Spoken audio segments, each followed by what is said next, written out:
Hello friends, তোমরা কে কেমন আছো? আশা করি সবাই সুস্থ ভালো আছো।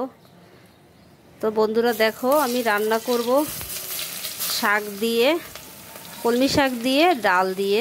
সেজন্য দেখো শুকনো মরিচ আর পেঁয়াজ ভেজে নিচ্ছি।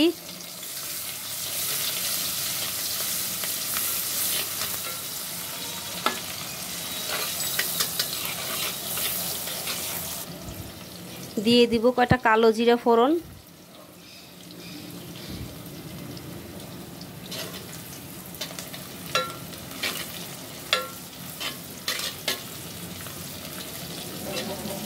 ডাল দিয়ে দিলাম।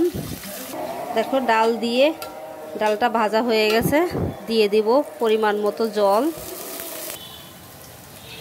দেখো ডালটা কষানো হয়ে গেছে। এখন আমি দিয়ে দিব কেটে ধুয়ে রাখা কলমি শাক।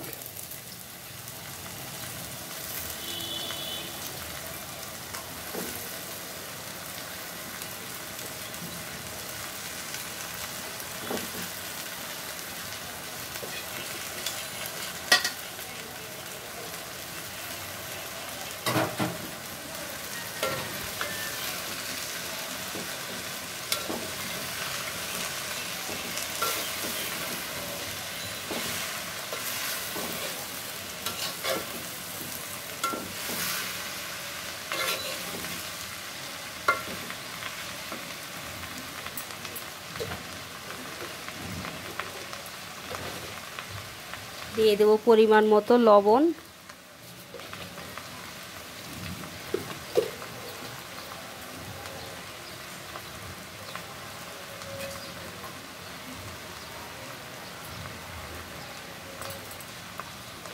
কাঁচামরিচ,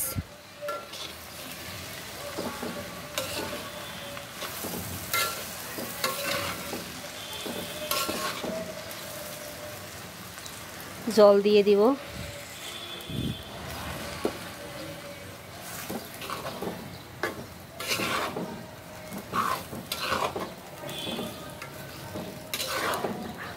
এই রান্নাটা আমি 5 মিনিটের মতো ঢেকে রাখবো।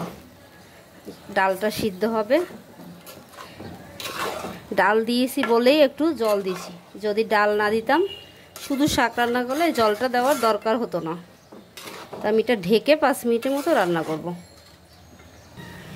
দেখো বন্ধুরা, আমার কলমি শাক ডাল দিয়ে রান্না হয়ে গেছে। একটু ভিজা ভিজা থাকবে, যেহেতু এটাতে ডাল দিছি, আর ডালটাও ভালো সিদ্ধ হয়ে গেছে। তো বন্ধুরা, আমার এই রান্নার ভিডিওটা যদি তোমাদের একটুকু ভালো লাগে তো লাইক কমেন্ট শেয়ার করো প্লিজ। আমার চ্যানেলটার পাশে থেকো, আমাকে সাপোর্ট করো। তো বন্ধুরা, তোমরা সুস্থ থেকো, ভালো থেকো। দেখা হবে নতুন কোনো রান্নার ভিডিওর সাথে। বাই।